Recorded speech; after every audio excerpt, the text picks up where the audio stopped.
Dr. Hook and the Medicine Show's sardonic, country-tinged pop rock made them one of the most beloved acts of AM pop radio during the 1970s. Known initially as a vehicle for humorist Shel Silverstein, who penned several of their biggest hits, including the cover of Rolling Stone, the band didn't rely solely on his material. During their peak years, they were equally famous for their wild stage antics, which included surreal banter and impersonating their own opening acts.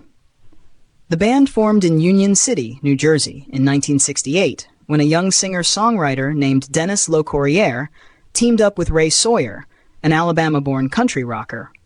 Sawyer's distinctive stage presence was marked by his large cowboy hat and an eye patch, which covered injuries from a serious car accident in 1967. Sharing the spotlight on guitar and lead vocals, the duo joined forces with Sawyer's bandmates from a group called the Chocolate Papers. George Cummings, lead and steel guitars, Billy Francis, keyboards, and Popeye Phillips, drums. Phillips soon returned to Alabama and was replaced by local drummer Jay David. Sawyer's eye patch inspired the nickname Dr. Hook, after the Captain Hook character in Peter Pan, while the rest of the band was dubbed the Medicine Show, possibly a reference to drugs. They began by playing some of the roughest bars in the Union City area, focusing primarily on country music out of necessity.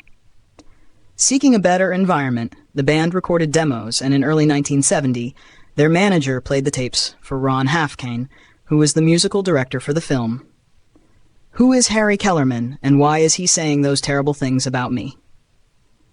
Halfkane, who was searching for bands to perform songs written for the soundtrack by Shel Silverstein, an ex-folky, Playboy cartoonist, and children's author who had penned Johnny Cash's hit, A Boy Named Sue, instantly liked LeCourrier's voice. He became the group's manager and producer, signing them to record Last Morning for the film's soundtrack and securing a deal with CBS. Silverstein wrote all the songs for Dr. Hook and the Medicine Show's self-titled debut album, released in 1971. The single Sylvia's Mother, a subtle parody of teen heartbreak songs, initially flopped, but with more promotional support, became the band's first million seller and hit the top 5 in the summer of 1972. That year, the band added a full-time bassist, Jance Garfat, and another lead guitarist, Rick Elswit. Their second album, Sloppy Seconds, also written by Silverstein, featured more risque material, perhaps in response to the success of Sylvia's Mother.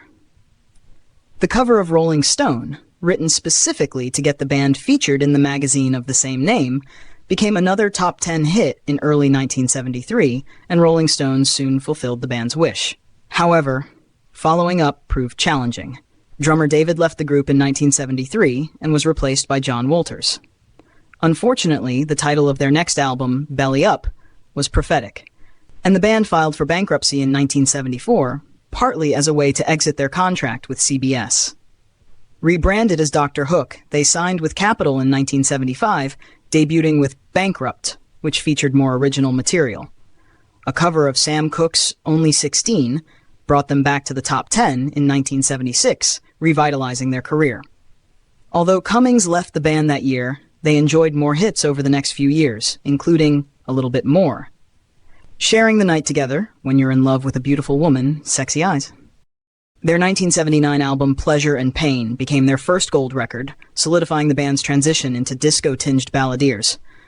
However, Elswit had to leave the band for a year after developing cancer, and he was replaced by Bob Willard Henke, who remained in the lineup after Elswit's return. Ray Sawyer, however, did not. Dissatisfied with their increasingly commercial direction, he left the band in 1980, effectively taking the persona of Dr. Hook with him. With Rod Smar replacing Henke, the remaining members switched from Capitol to Casablanca, but with little success. After a few more tours to pay the bills, the band disbanded in 1985. LeCourrier became a session and touring vocalist, backing Randy Travis in 1989, and in 1996, he recorded the solo album Running with Scissors. Sawyer continued to tour under the Dr. Hook name, which he licensed from LeCourrier well into the 2010s. Drummer Wolters passed away from cancer in 1997, and Sawyer passed away in Daytona Beach, Florida on December 28, 2018.